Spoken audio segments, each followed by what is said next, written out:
Greetings, comrades and friends on the African continent and throughout the globe. We are finally at this moment, a very important moment for the African working class and peasantry, where we will be dealing with one of the most critical questions that we have today. And this is the question of the Democratic Republic of Congo. My name is Mbali Ngwenda, and I am with Pan-Africanism Today. We are happy that you have made time to join this critical conversation. Comrades, over the past few years, the African continent of over 55 countries has experienced over 35 armed conflicts on its soil, most being fueled by US-led imperialism. There are over 40.4 million Africans that we know of who have been displaced by conflicts. 77% of those people are displaced within their countries, majority being women and children. Comrades, leaders of revolutionary organizations and revolutionary forces on our continent have exclaimed that armed conflict alongside poverty cannot be normalized, not in this day and age. Comrades, we are the most youthful continent on the planet now and for the next 50 years to come. We need to confront the shackles that seek to suffocate our ideas, our dreams, and aspirations for ourselves as Africans. We have no doubt that it is the minds of young people that are keenly sought after by the US-led imperialist forces for the purpose of exploiting them, for brainwashing them, and creating them into their own puppets, with the ultimate objective of securing control of the continent and its future. Colonialism and exploitation continue to plague all corners of the African continent. We continue to be at the bottom of the food chain, and the project of national liberation remains incomplete. Against this backdrop of these challenges, we do find opportunities for genuine liberation for the peoples of this continent, and we must remain resolute in that stance. Comrades, we want to open this session and we want to warmly welcome you and thank you again for making time to be with us on this platform. And please help me welcome our dear comrade Kambale Musavuli, who is a human rights activist, one of the leading political and cultural voices of the Congolese people. He is also working very closely with the Center for Research on the Congo-Kinshasa. Welcome again, Comrade Kambale, and thank you for making time to be with us. We know that your schedule can be very hectic. Thank you so much for being with us, Comrade. Thank you so much. And I want to shoot right into, the beginning of this conversation. And I just want to ask you, just to explain, to someone who does not know what is going on in the Democratic Republic of Congo, can you please just give us an image and an idea as to what is happening? Where does this conflict begin, and where has it taken us today? The first thing when I speak about the Congo is to demystify the concept that there is a civil war in the Congo. There is no civil war in the Congo. There is theft of Africa's future. There is a country the size of Western Europe, second largest African country by size, fourth largest by population. We have about 110 million people there. A country with so much wealth, where at least for the current crisis that we may discuss, we'll be discussing now, since 1996, over 6 million people have died in the DRC due to the scramble of Congo's mineral resources. And these mineral resources, as you are used in your electronic devices, your cell phone, your laptops, and so on. So that's at the very basic what is actually unfolding. The Western press, the mainstream media in general, we present it as an unending conflict, a civil war, where warring parties and rebels here and there throw every now and then the word ethnic strife, right? That will make it appear as if Congolese are fighting themselves. And then it stops people from engaging because they are confusing. Who's the enemy? right? If you do not know the enemy, how do you side with the oppressed so that you can actually attack the enemy? If it's presented as an issue of inadequacy of the Congolese government, the Congolese people themselves, well, you'll say, well, I'm sorry that millions are dying, Congolese have to resolve it. But when you get the full picture of what's happening, if I may try to make that comparison with the fight to stop apartheid, right? The fight to stop apartheid, the enemy was clearly identified. It's the apartheid regime. No, we knew Peter Botha or those who were there before him. We knew the ANC. We knew progressive forces, right? The SSCP, the MK, and others who were fighting to liberate South Africa. So it became easy to say, here are the people we're supporting, here's the enemy. But in the Congo, it's not just an apartheid regime to look at, right? It's the capitalist system. And the capitalist system uses many levers to cause the crisis that's taking place. This is why the conflict in the Congo cannot end just by Congolese fighting on the inside to transform the country. It needs an international collaboration to end it. Because Congolese don't only have to worry about the government, the local elite. They don't have to worry only about the neighboring countries, Rwanda and Uganda, the two countries who have invaded the Congo twice in 1996 and 98. And since 2002, they have continued to support proxy rebel militias in the DRC.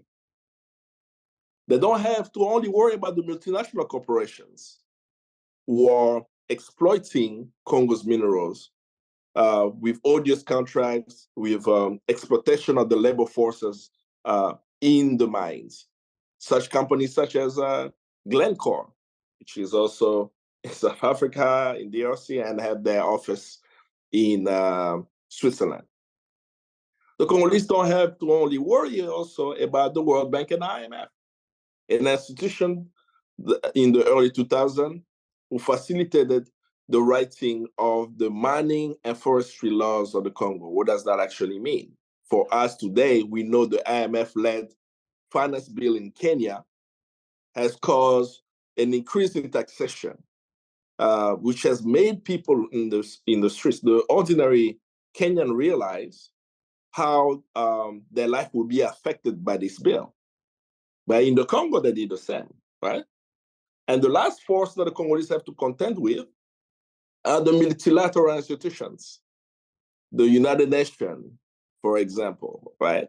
Which has been in the DRC since the early 2000s, and they have not helped in ending the conflict, even though they've published a report actually exposing the situation in the Congo. So when you look at this, the way I broke down the different challenges the Congolese have, to simply answer your question, is that the Congolese people are in a struggle for liberating the country, where they have 5 forces they have to fight to allow them to control their land and resources for the benefit not just of the Congolese people, but for the African continent. And because of that, all these forces work in cahoots to make sure that we don't succeed, because if Congo succeeds, Africa will be free. So that is what is happening in the Congo today at a very basic level. As we discuss, we'll delve into these forces and how they engage concretely. Right. And thank you so much for opening up this conversation, because honestly speaking, as you're putting it, too many people are confused as to what is actually going on. The story is never clear. There's too many narratives here, there's too many narratives there. And as you're putting it now and actually debunking some of these things to say that, but the confusion is deliberate, it now starts to make sense that, you know, why so many people don't even know what's going on. But and thank you. I think you were going to bring me into the next point I wanted you to touch a little bit more in detail, is how is it that some of these external institutions and forces are, you know, and in practical terms, influencing what is going on in the Democratic Republic of Congo? I mean, they have financial or mining interests, if I should say, in the DRC. So they have to be engaged, I think, for the foreseeable future of the Congo, because of the wealth that Congo is endowed with, we should expect capitalist forces to be in DRC. And that's why it's important to support Congolese forces, even some of them in the embryonic stages, to be stronger to be able to sustain the fight around and the fight against these forces. So let's be very concrete. Congo is the #1 producer of cobalt today, right? About 70% of the world's cobalt comes from the Congo, right? So we are the largest one in the world, and it's throughout the Congo and Zambia, the copper belt. That's where the copper is. We have companies who are exploiting that, and the exploitation is happening very fast. Why? Because we are in the 4th industrial revolution. What is the nature of the 4th industrial revolution in the world today? We are saying that we are going to move from fossil fuel to green energy, right? Which means these electric cars. The electric cars need batteries, right? Which are made with cobalt. So when there is a huge push, I was just a few weeks ago, I participated in a conference in Amsterdam in a high-level discussion around artificial intelligence. And as I was speaking there, when I was in the city, every single car I entered in Amsterdam was an electric vehicle. Every single one of them, right? And then I asked myself, do people in the Netherlands realize that every single vehicle in Amsterdam has 70 to even 90% chance, for example, if Glencore provides the cobalt to them, that these resources are in the DRC? They probably do not know. But now, as the exploitation is taking place to fuel the 4th industrial revolution, for them to be able to make maximum profit, they have to make sure that in the supply chain, at the level of the workers, at the level of the mines, that the extraction is done virtually for $0, if I should use the dollar as a note, like zero cost at all for that exploitation, or to no little cost. How do you get that? 2 ways. You could engage with corrupt governments to get access to mining land, displacing artisanal miners, or providing very low wages. That's one. That's the low cost. But the no cost is you go to a community, you massacre people in a village, you push them off the land, you get a few militia here and there to exploit the land with forced labor, and find routes of extracting it illegally. So that's the second way, right? Where Congo's mineral resources exploited illegally are going through Kigali, Rwanda, and Kampala, Uganda. A perfect example of that is to look at what we'll see in the press today. In the conflict Congo, a rebel group called M23. So people hear, oh, there are so many rebel groups in DRC. Now we're hearing this M23. The SADC forces are sending the troops into the Congo. South Africa has pledged the soldiers to go there. Oh, they shot a South African soldier, was killed. There's a discussion in South Africa. This South African soldier was killed. But now looking at actually what is unfolding with the M23. The M23 have taken control of a border town of the Congo called Bunagana for 2 years. And they've taken cities after cities, a few cities around the border. And then they took over a very essential mine this year, right? In the town of Rubaya. The town of Rubaya is known for the exploitation of coltan.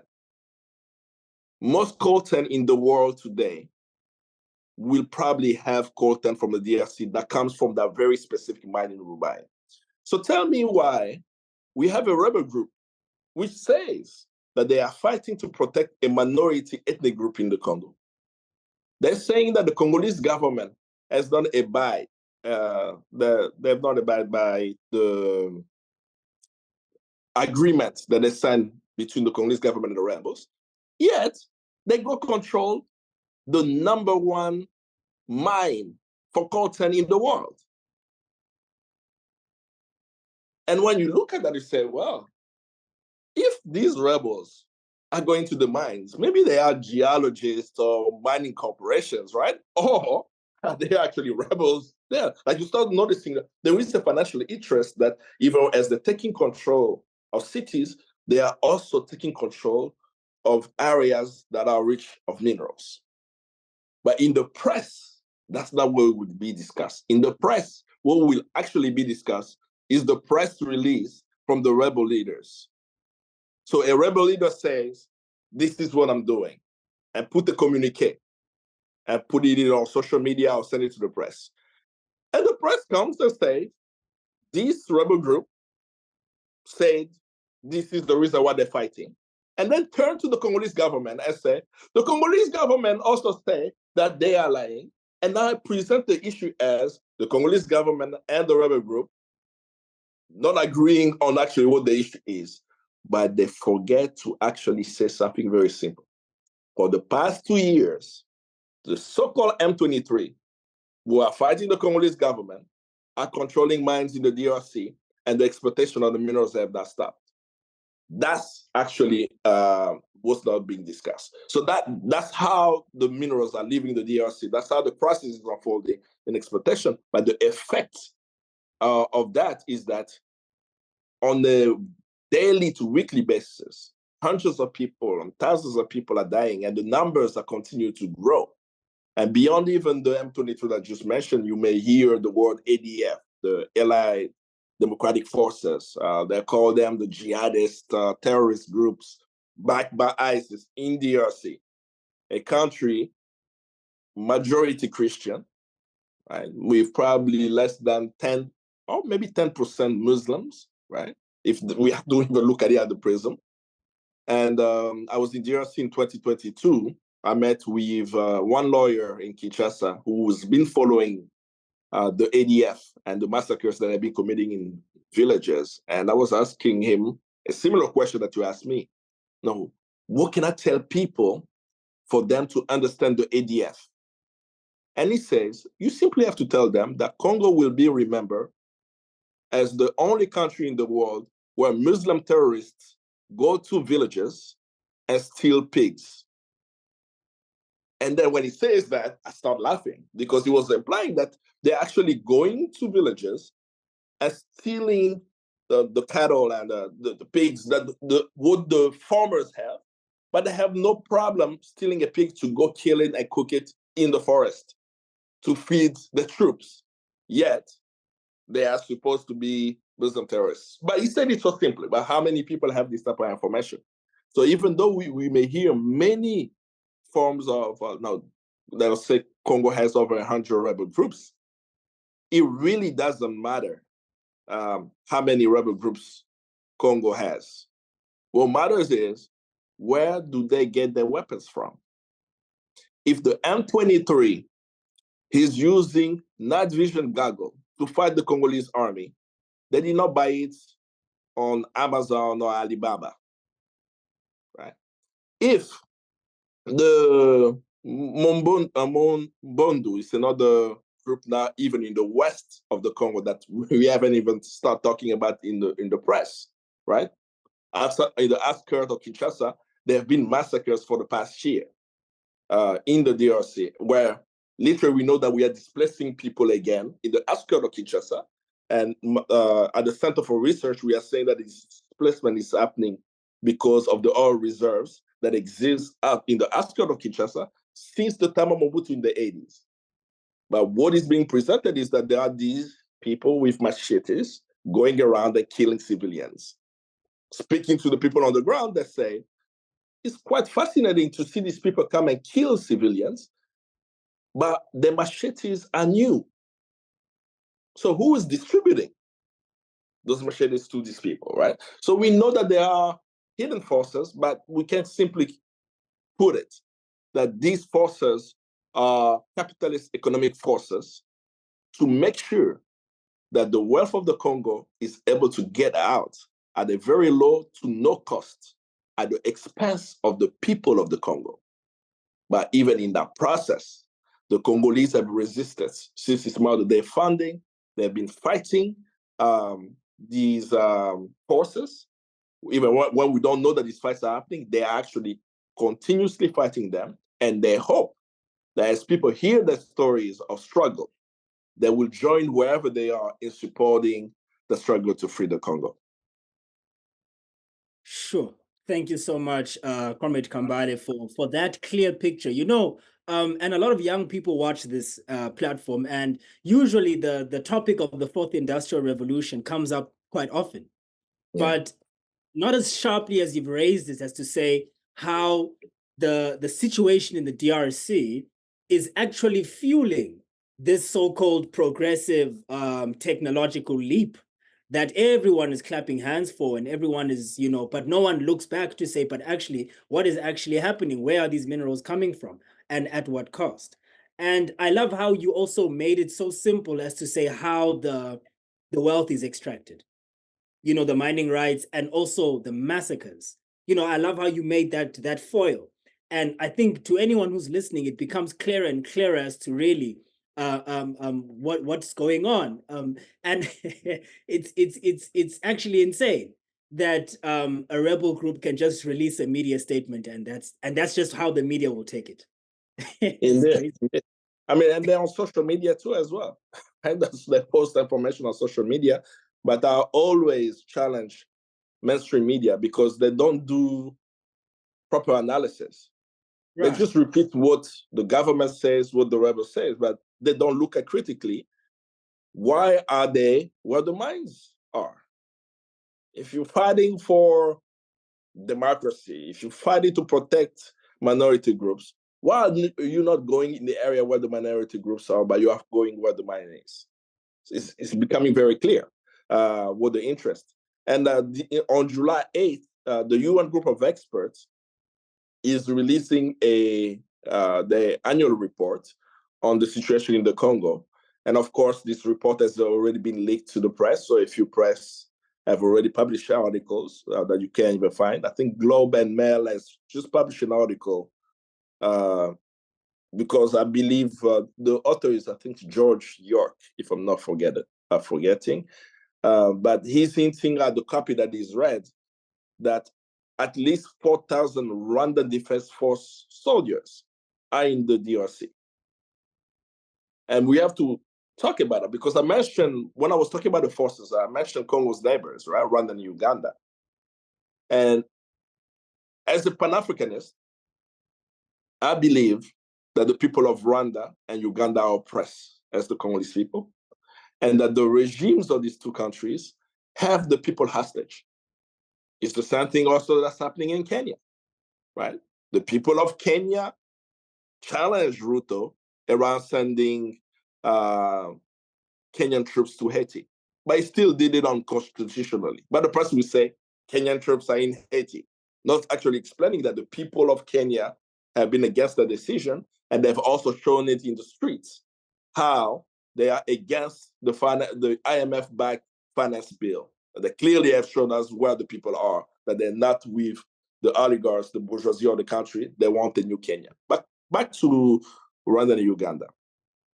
We have two African countries who have signed the African Union Charter, who for the past 2 decades have multiple times violated territorial integrity of another African country, which is against the African Union Charter, where they cross the border, they take control of the land. Even worse, that in the early 2000s, Rwanda and Uganda, as they invaded the Congo, they fought each other in the town of Kisangani over a diamond mine. Over 4,000 bombs were dropped in the city. Till today, we are survivor of the 6-day war in DRC, right? And it's probably the first time in history that two allied countries invading another country are fighting each other on that soil, right? But nothing really is taking place to hold them accountable, right? The Western governments, every now and then, they put out statement of condemnation. I mean, since last year, you can go online and found the United States, the European Union, France, condemning Rwanda because the evidence is so blunt. Now, there are videographic evidence, photographic evidence showing Rwandan troops in the Congo, showing them using surface-to-air missiles in the DRC to shoot down drones that the Congolese government is using, right? I mean, rebels in the Congo have anti-drone missiles. And we know, of course, it's backed by the Rwandan regime. So even though the evidence exists, my challenge has always been, why aren't African governments holding Rwanda and Uganda accountable? Right? Because one would say, well, the West, we shouldn't trust the West and what they're saying in the statement. But I'm saying to you that Congolese are telling you that they're seeing a Rwanda Defense Force soldier with his military gear on their land. They provided the evidence. The first to actually engage in the discussion is the Western governments, where they're putting a statement. But African nations are not engaging at that level, right? I'm speaking from a general sense, but not just like what the SADC nations have done so far with military pressure. Because we continue to see even many young Africans confused about Rwanda and Uganda.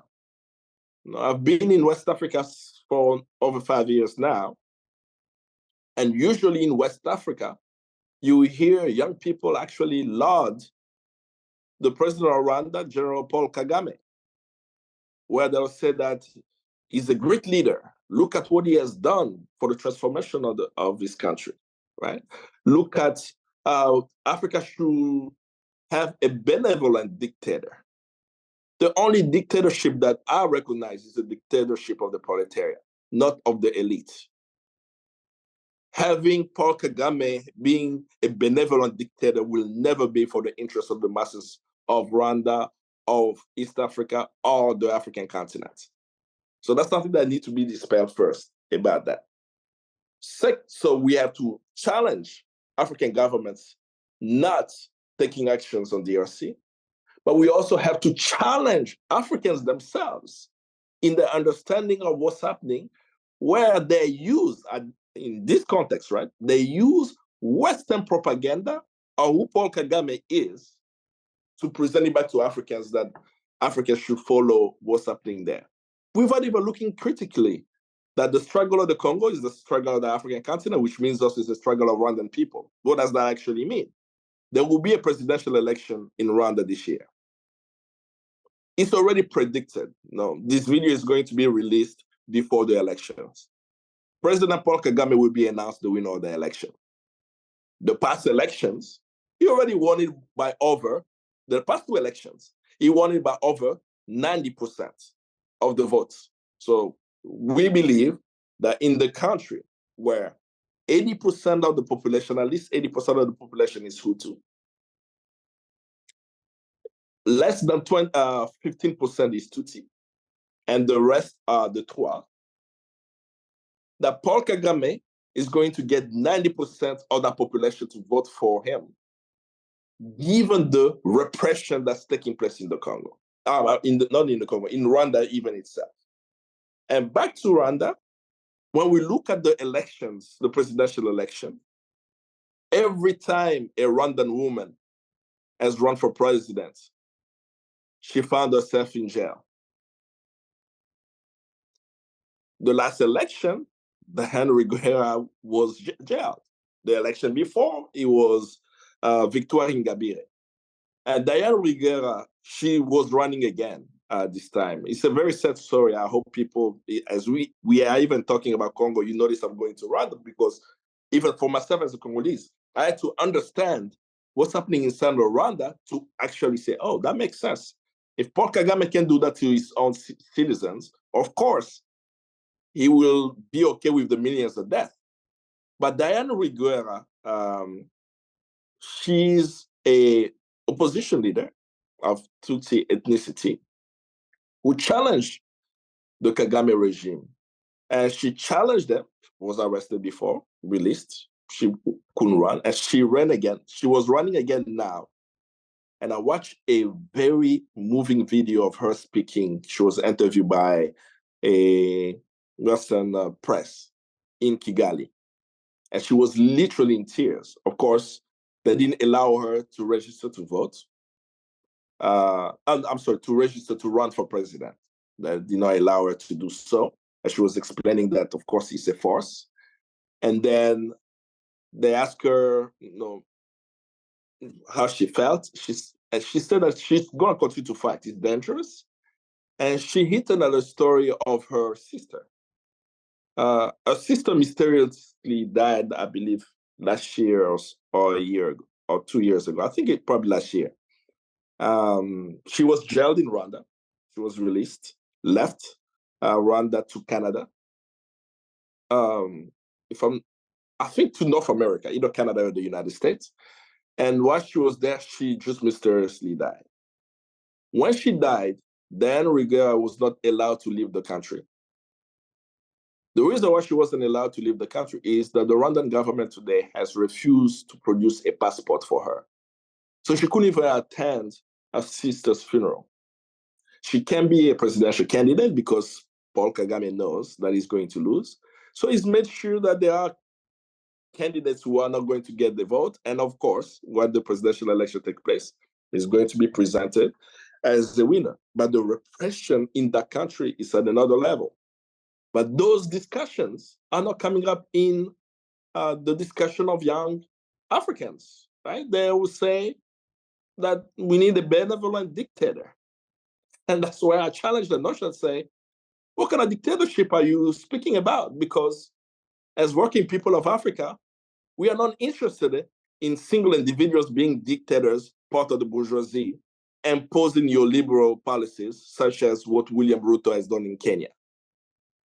And I will end that to say that, as you hear me explain, I keep referencing other African countries to really signify that the situation in the Congo is happening in your own country, maybe at a smaller magnitude, but all those things happening across the African continent is to oppress the working people of the African continent. But as Fanon said in Toward the African Revolution, if you have not read that book, pick it up. Don't read the entire book. Go to the last page of the book and read the last paragraph. Frantz Fanon, who was fighting in solidarity with the Algerians, wrote multiple books, gave analysis, right? But in Toward an African Revolution, when he's speaking about what will facilitate an African revolution, after explaining what we need to do, in the last paragraph he says, let us be sure never to forget it, that the fate of us all is at stake in the Congo. Why did he say that? He understood the size of the Congo. He understood the wealth of the Congo. He understood the population of the Congo as an engine for transformation. And he saw across the African continent how Western imperialism did everything in its power to always control the land. The way they killed Patrice Lumumba, the first democratically elected prime minister of the DRC, right? They didn't kill him just in horrific ways, right? But we have to really analyze how Patrice Lumumba was killed by Western powers. He was shot with a firing squad, buried. After being buried, they went back where they buried him, dug out his body, gave it to these Belgian mercenaries. And these Belgian mercenaries chopped off Patrice Lumumba's bodies in pieces and took the pieces of his body, put it in acid. Why? To make sure, as Lulu de Witt say in the assassination of Patrice Lumumba, that the collective memory of Africans does not have the memory of Lumumba. The Congolese don't even have a place where they could go mourn, right? That there is no trace of Lumumba. And to even show how sadistic these forces are, these mercenaries, as they chopped off Patrice Lumumba's body, they kept remnant of his body. Right now we know that a tooth was kept by one of the mercenaries who gifted a tooth to his daughter. And due to the pressure of the Lumumba family, particularly Juliana Lumumba, after the so-called apology from the current Belgian king, King Philip, she asked the Belgian government to return the remains of her father because there were information that in Belgium, the remains still exist. And the Ministry of Justice, after an official request, respond to say, we have the tooth of Lumumba and would like to repatriate that in the Congo. And to show you the stupidity of the Congolese elite and the Congolese government, they gladly accepted to have the tooth flown from Belgium to DRC, and they've buried it in Kinshasa, where we have the statue of Lumumba. And what I always say is, they should not have brought it back. This is evidence of a criminal act that need to be addressed, that we now have proof that Congolese did not kill Lumumba.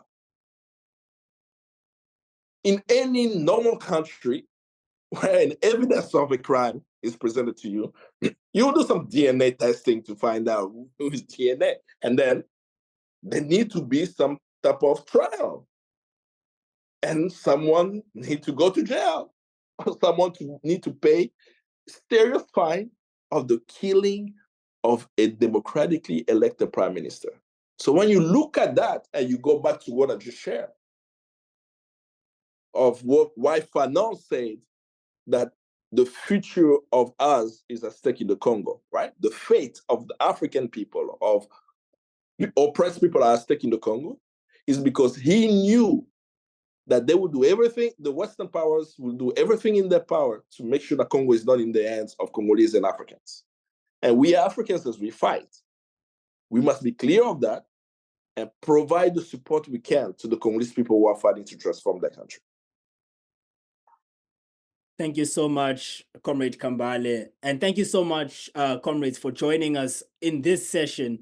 I think, again, this is a critical session, a very important session for us, especially as young people. And I love how you've talked about that Pan-African consciousness in diagnosing what's going on in the DRC, and every single, neighbor or even region has something to do with it, one way or another. And thank you so much, Comrade Kambale, for making time to be with us. I want to encourage everyone who's joined us today to please go and check out the recent dossier Comrade Kambale was also involved in compiling, The Congolese Fight for Their Own Wealth. This is dossier number 77, put together by the Tricontinental Institute for Social Research. This was released just yesterday. I've been glued to it, and I want to encourage everyone to get into this. We need to understand clearly, with a class analysis, with a clear mind, a sober mind, what is going on in the DRC. Thank you again, comrades, for joining us. Please continue these conversations outside of this platform, in the taxis, in the kitchens, in the cars, in your parks, in the bar. Have a talk. Let's talk about this, but let's talk about it correctly, and let's put the correct stance on the table. Thank you so much, comrades.